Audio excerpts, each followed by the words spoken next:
your balls on the ceiling. Let me hear you say, hell yeah. Hell yeah.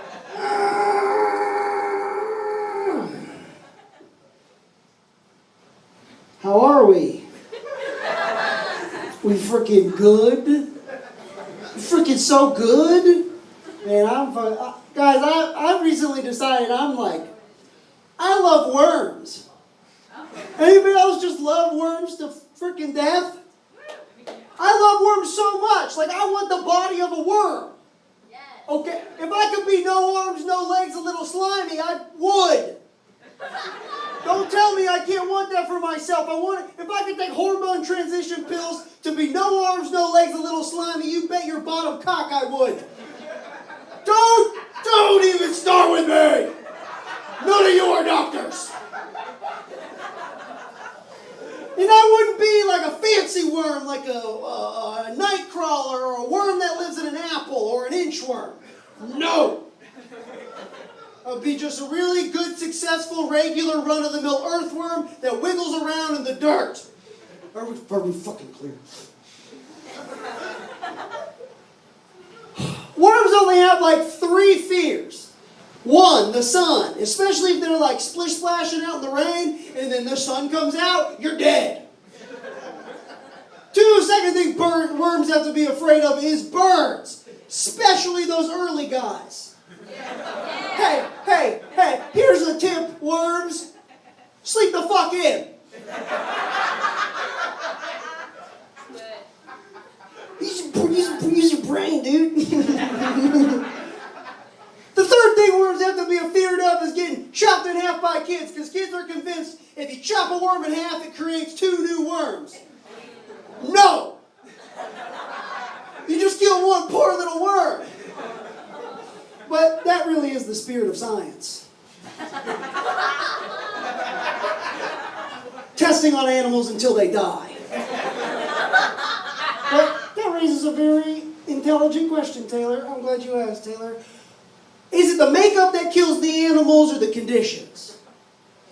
Like, are we ruling out the really dangerous makeup?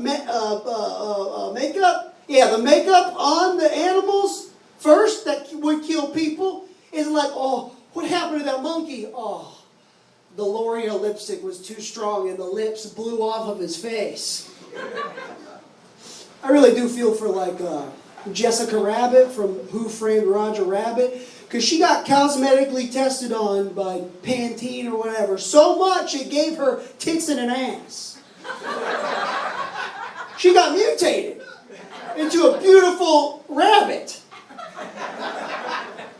Listen, I know I said the thing about the worms, but if I could get makeup that turned me into a big, sexy, voluptuous rabbit, I want that. I want that. I am okay. I think animal testing is fine. It's good. Someone's got to do it. It's good. But I'm fine with animal testing as long as it's like with a Scantron. Like a multiple choice question. Extended essay questions. Here's the deal. If you're a rabbit and you can pass my Scantron test, you're not getting makeup on your face. But if you're a stupid fucking rabbit, you're getting beautiful makeup on your face.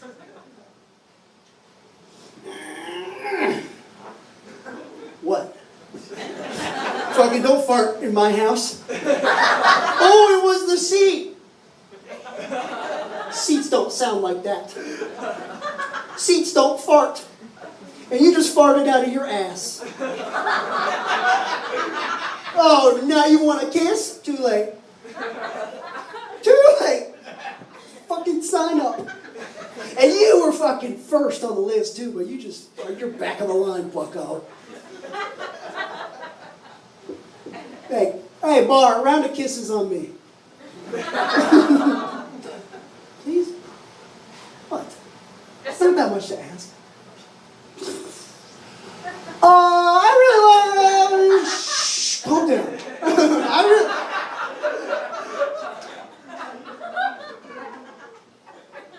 Okay, let's focus. I really like when a bathroom has a sign that says, please don't don't flush anything down the toilet besides toilet paper. Because it seems like a dare. It seems like the toilet kind of wants me to try to flush loose change or tree bark or an entire other toilet down it. What's going to happen if I disobey the sign? Am I going to go to toilet jail? Oh, last I checked, doesn't exist. What's going to happen if I try to flush an entire pizza down the toilet? Is it going to turn into a monster? Like in the Gremlins? Or, if I give this toilet some pizza, it's going to want more pizza, like a real if you give a mouse a cookie type situation. Like a real if you give this toilet some pizza, it's going to go on a murderous rampage for more pizza type situation. Because this toilet has tasted pizza, and it will stop, it's tasted blood basically, and it will stop at nothing to get what it wants, and that's pizza. Men, women, and children will die if you give this toilet some pizza. Taylor, please don't give the toilet some pizza. No, your blood will be on your hands, Taylor. Don't give the toilet some pizza. Well, if we learned anything tonight, toilet can't, Jesus, you fucked me up, bitch.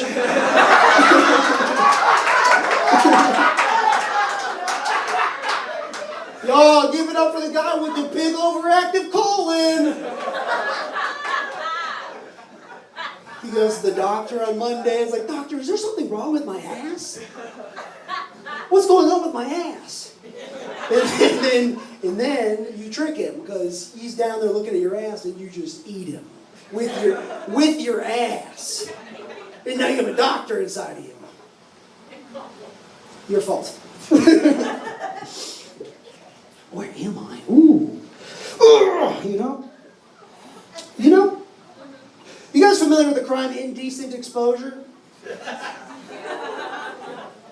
Do you think decent exposure is when you flash a cop and he's like, nice! Hold on there, buddy. That's a nice wiener you got there. Does your penis have a six-pack? Wow. Does your cock have long flowing hair like Kenny G? Does your Twig and Berries have a 401k? That's a decent penis. I'm talking about yours. Yeah, you better pay attention. I will cancel that doctor's appointment if you don't pay attention. And your ass will be over. I'm so weak. If you're sexy and you know it, clap your hands. If you're sexy and you know it, clap your hands. If you're sexy and you know it, let that rock hard cock show it. If you're sexy and you know it, clap your hands. All right, we're going to do the ladies now. Stay on board. If you're sexy and you know it, clap those tits. If you're sexy and you know it, clap those tits. If you're sexy and you know it, let that personality that's so open and honest and vulnerable that showed me how to be open and honest and vulnerable that kind of made me uncomfortable at first because as a man in society you're taught to shut that shit down, don't be emotional, go to the gym, lift weights, lift logs off of burning bodies, go to Austin, Texas and eat raw elk meat with Joe Rogan, but you showed me it's okay to be vulnerable as a man. You showed me what I was always looking for in drugs and alcohol was actually connection. The kind of connection that goes to show you there's some higher purpose to this all, some higher power out there. You are not in control. You did that for me.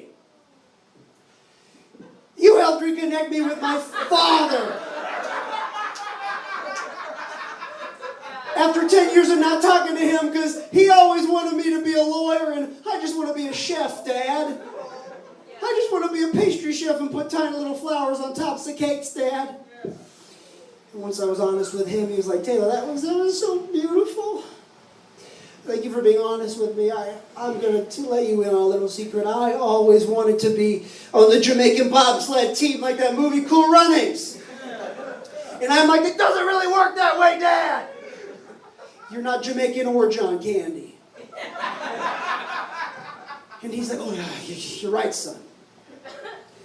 This is more about your thing anyways. I'm so proud of you. And I'm like, that's That's all I ever wanted to hear from you, Dad. That you were proud of me. Clap your hands. All right, thanks, Athens. You guys are awesome. I love you.